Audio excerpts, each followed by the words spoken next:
It's a branch of astronomy that studies the movement of celestial bodies, using known laws of physics, Newton's law of universal gravitation. It also studies the movement of two bodies, known as Kepler problem, movement of two planets around the Sun. It analyzes in calculation of comets and asteroid orbits. Kepler was the first to develop the laws that condition the orbits, based on empirical observations of Mars' movement, based largely on astronomical observations made by Tycho Brahe, who made precise measurements of the planet's locations as seen from Earth using just direct observation. The telescope had not been invented. He got to the conclusion that the planets traveled around the Sun following elliptical paths, confirming the heliocentric model proposed by Nicolaus Copernicus in the first half of the 16th century. Ellipse.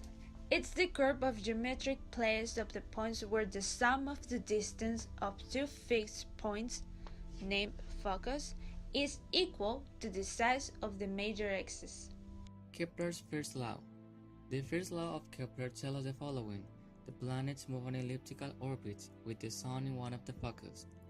We can see in this draw, we have an ellipse where the two focuses are, and we see that the Sun is located in one of them, and we see the planet moving in an elliptical path.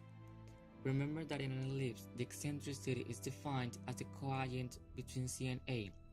As we know, it's the distance from the center to the focus, and it is the distance from the center to the point farthest from the ellipse. That is, what corresponds to the middle of the major axis.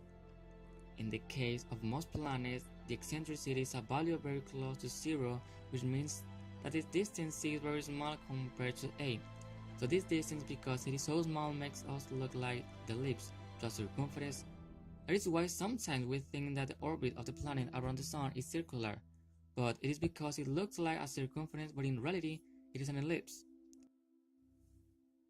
Kepler's second law.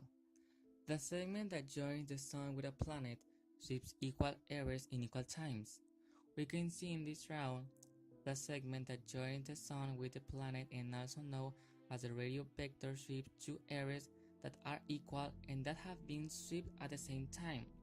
That is, the time that the planet it takes longer to travel the smaller arc is the same time it takes to travel the largest arc. Therefore, in the largest arc, the planet will go faster than in the other.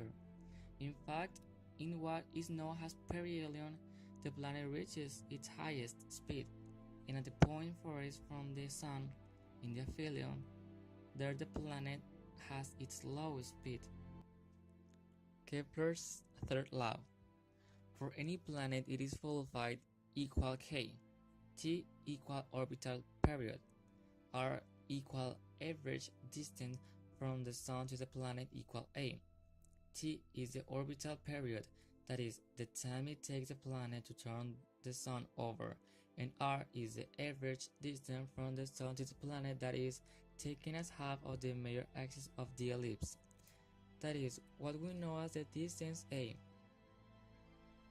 That is what the third law of Kepler enunciates, that the relationship remains constant for any planet. Los planetas son la única preocupación que gira alrededor de más de